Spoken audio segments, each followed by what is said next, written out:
Hello everybody and welcome back to my channel. I am Coach Lilia. I am a relationship coach specializing in narcissist abuse recovery, and today I will be talking to you about female narcissists and 10 red flags to look out for because you're being love bombed. Okay, man, you have to tune into this. And of course, if you need help understanding, navigating this, I do one-on-one coaching. The link is in my bio. You can schedule a one-on-one.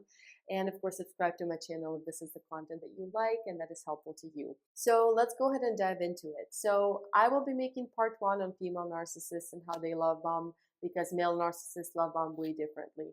Women are nurturers by nature, so they love bomb differently.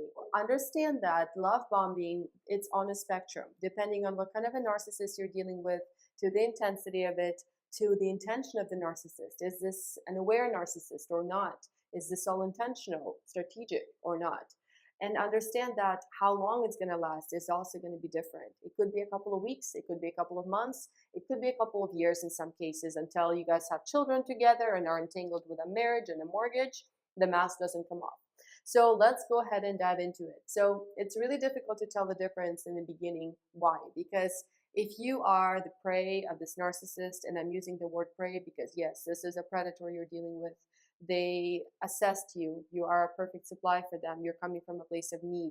You probably have primal traumas and you need love. You need this attention. You need this care. So that's why this person attaches to you. And what happens in the beginning? Number one red flag of this love bombing is that it's going to feel way too good to be true. It's going to be too much value given to you. It's going to be too much care. It's going to be too much attention and affection. Ask yourself why. Has it been that long? Why is this person gluing you to this pedestal already? Understand that there's no reason for that. They don't know you that well yet. So you really need to get real with yourself and listen to your intuition, because it's going to feel a little bit uncomfortable. This intensity is going to feel a little uncomfortable. It's your body telling you that this person is not there for real. It's this delusion that they're creating for you. Number two red flag is that it's going to move way too quickly. Within a few weeks, she's already going to start referring to you as her soulmate, as her twin flame. Ask yourself once again why. They don't even know you that well. Number three, this woman is going to activate the savior in you. Okay, why? Because once again, they look for men who are these protectors by nature, right? The Phil, protector, hero, integrity, and love. And you don't view woman as a predator, so you only have the savior syndrome activated in you when she starts to basically tell you, where have you been my whole life? You're the man that I've been looking for my whole life. You're the man that I've been praying for my whole life. And you're going to be like, wow, I finally found the one. I finally found the woman that sees me for me like no one else ever did, especially if you're somebody coming from a place of trauma. Now, along that line, number four here, so once the savior in you is activated, she's going to disclose very personal details about herself way too soon. I'm talking like date number two, she might start talking to you about how her ex-boyfriends were all abusive and how her dad abandoned her, or who used to beat her, or there's some other abuse in her life, or maybe she's on this very difficult healing journey and she's going to start talking to you about all of her healing struggles and how she's just trying to find herself and how it's so hard for her to trust men and how it's so hard for her to be herself in relationships. And now that savior in you is activated and you just want to make her feel safe. You want her to feel protected. You're going to want to make her feel like no other man did in her life. So this is, once again, this is just a tactic for you to finally get hooked in this relationship, and then she can slowly start chipping away. Now, another reason why she's doing it is because once she discloses all of her personal details way too soon, you're going to start to do the same, because now you feel like you can trust her. And you're going to start talking about maybe your personal history of abuse, how your ex-wife used to do X, Y, and Z, how she withheld attention and affection, used to give you the silent treatment, and how much it hurt you. So what this girl is going to do is she's going to be understanding in the beginning, and then later when the devaluation stage begins, she's going to take all of that inventory that she collected on you and she's going to weaponize it against you because you gave her all the information. Number five, there's going to be this shower of compliments that you're going to receive from her. And if you're somebody that's coming from a place of, lack of confidence, lack of self-esteem, a history of abuse from your previous relationship where the woman maybe broke you down, understand that these compliments are going to be everything for you. She's going to make you feel like the man, like, You're such an amazing father. I wish I had a father figure like you when I was younger. My dad was terrible. You're such an amazing person. You're so amazing in your career. You're so handsome. You're so strong. I feel so safe around you. You're gonna feel like the man. You've never felt this much in your masculine. This is love bombing, okay? It's too soon, too good to be true. Understand that. Now, understand that the real issue why this is working on you is your inability to see your self-worth. So until you're able to give yourself everything that you need, you should not be jumping into a relationship because you're a perfect prey for these predators. Number 6 red flag is her need for your attention, for your undivided attention and communication is going to be unsustainable. And of course, in the beginning, it's going to feel pretty freaking good, like texting all the time, on the phone for 2 hours, 2 a.m. conversations on the kitchen floor. What's going to happen next? When you pull away, she's not going to like it. What's going to happen when you start missing out on sleep? When you're all of a sudden skipping that meeting with your friend that you needed to go to? Or maybe you're late for work. Your life is going to start breaking down a little bit because she's going to start becoming the center of her universe and nothing else is going to work. At first, of course, she's going to be understanding. If you're going to need some boundaries, she's going to say, yeah, that's okay. If you say something like, I can't talk to you all the time. I need to do X, Y, and Z. I need to take some space. She's going to say, sure, I completely understand. But then you're going to start receiving messages like, hey, I know you need space, but I just want to let you know that I really missed you today. And again, that's her breaking your boundary. These people don't understand boundaries because she needs to get you addicted and conditioned to this kind of communication. You always reporting to her, you constantly in touch with her.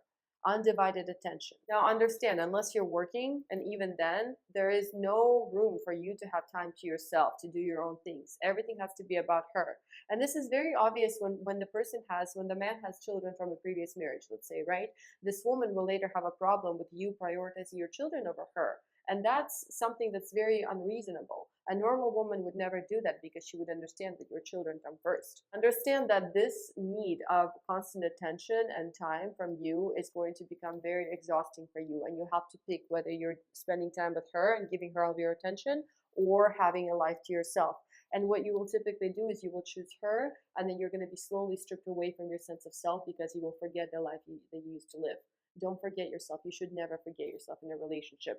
If you feel like your sense of self is being just stripped from you, that is unhealthy. You don't even have to label her a narcissist. Narcissistic women will not necessarily shower you in gifts like male narcissists. They're not going to buy expensive things for you because they're not providers by nature. But what they will do is these extreme gestures. Like let's say you get sick and let's say you live 2 hours away. She will drive over after work for 2 hours just to take care of you, just to make sure that you feel seen and valued and understood. She will make you dinner. She will basically give you all the care that you're lacking so that you're going to think, wow, who else would do that for me in my life? This woman must really care for me. I found this gold. It's too good to be true. Yeah, it's too good to be true for a reason. Now, they'll take care of your kids, of your dog when needed. They will give you all that care that you're lacking because they want you to think that, wow, this is a perfect woman to build a family with.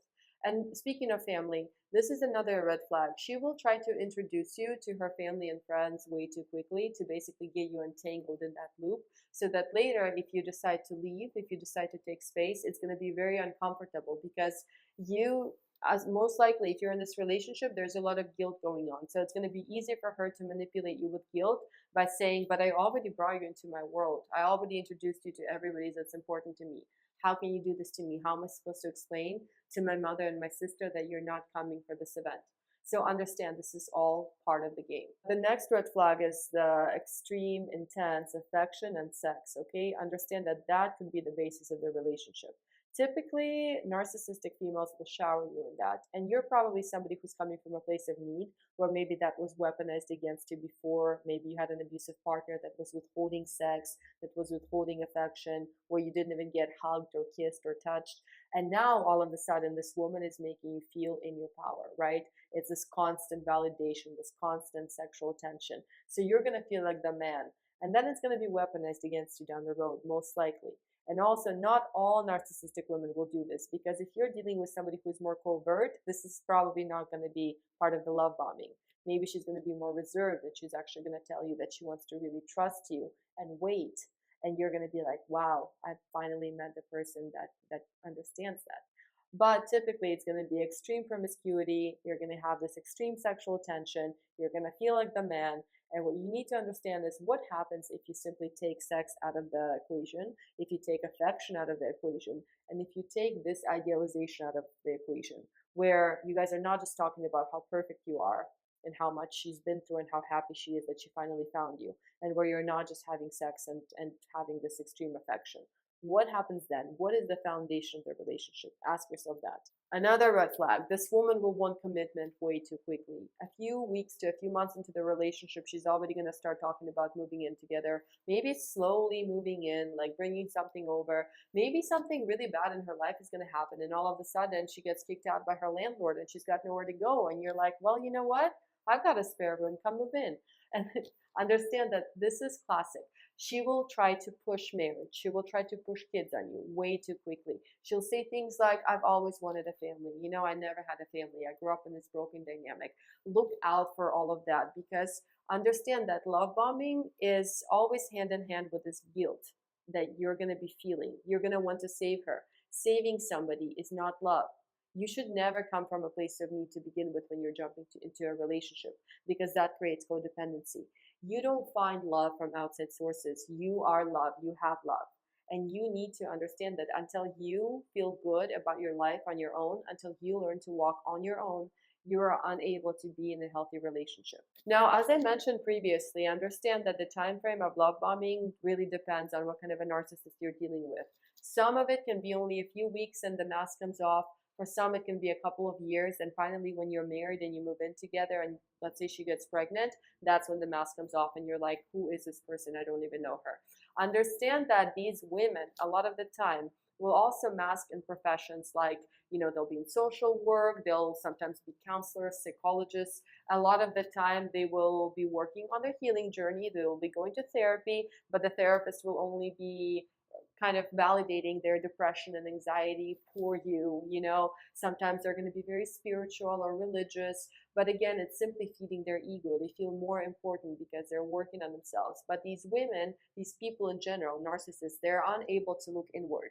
I hope this video is helpful for you. I want you to understand that when you are with somebody in the beginning, you really need to ask yourself, is this sustainable? Is this dynamic sustainable? Why are they showering me so much attention and affection and love when they don't even know me that well? Why are they idealizing me?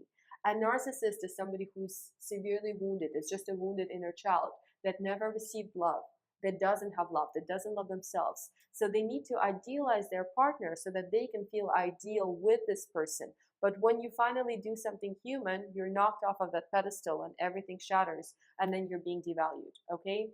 Again, I hope this is helpful to you guys. Schedule a one-on-one session with me if needed. The link is in my bio.